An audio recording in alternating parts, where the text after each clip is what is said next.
Aujourd'hui, effectivement, nous avons une tournée de terrain, comme d'habitude, hein, comme nous avons toujours commencé. Nous avons visité d'abord la Maison du Crabe parce que c'est une entreprise que nous avons accompagnée et nous savons que Pâques arrive, donc aller voir un peu les travaux qu'il a su faire autour de ses crabes, hein, surtout la vidéoprotection qu'il a mis en place. Le président, il vient voir un petit peu parce qu'il faut savoir quand même, ça fait nombre d'années chaque année comme ça, on arrive à nous voler.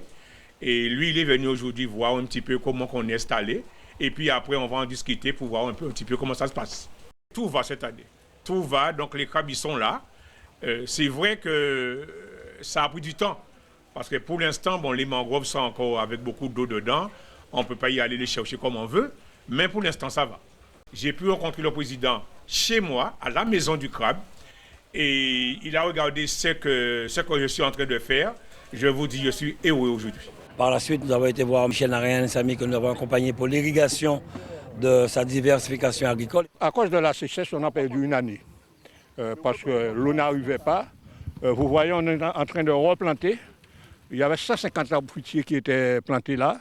Et à cause de la sécheresse, ils sont morts. Je suis en train de refaire la plantation, mais en mettant l'irrigation tout de suite. C'est-à-dire, cet espace-là commence à être irrigué pour ne pas perdre les plantes. L'aide, c'était pour acheter les tuyaux qui ont permis de la borne Carriqueo à ici de faire arriver l'eau. Ensuite, le système d'irrigation, c'est le FEADER. Et puis, l'aide pour l'aménagement de la mare. Et là, il y a une aide qui est prévue, qui devrait arriver, d'après les informations que j'ai, pour pouvoir planter les panneaux solaires. La venue du président, oui, c'est évident que ça montre un certain intérêt. Et puis, tous les bénéficiaires des aides, ce qu'ils ont fait, je pense que c'est extrêmement intéressant. Ce projet-là, il est innovant. Comme je l'ai expliqué, c'est du 100% naturel. Donc, je pense que c'est une voie à ouvrir.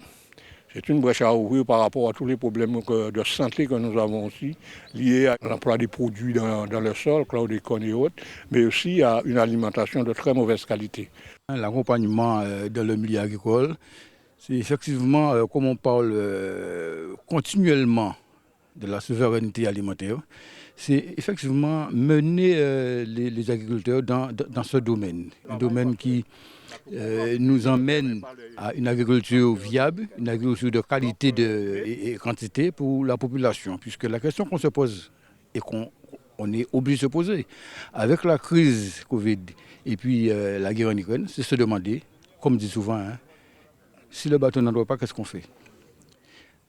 Et comme on dit souvent, c'est pas les faits on complètement identifié. Donc nous prenons effectivement ce qu'on peut dire les devants, accompagner les agriculteurs pour mettre en place effectivement cette agriculture propre, puisque ici nous sommes dans un site où le producteur il fait du naturel, comme il a dit. Pas d'intrants, pas de pesticides, rien du tout. Le président Harry Chalus veut promouvoir et puis aussi accompagner les agriculteurs.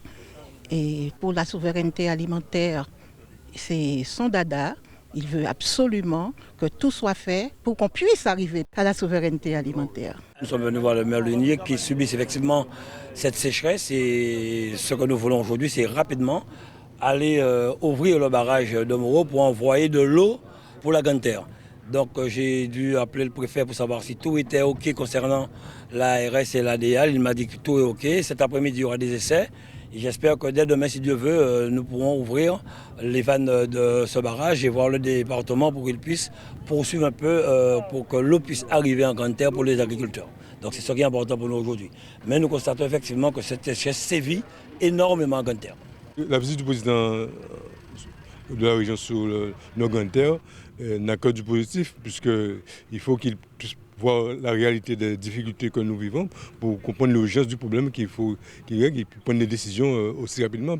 Puisque s'il ne vient pas pour comprendre l'urgence, il aura du mal à comprendre qu'il faut prendre une décision très rapidement.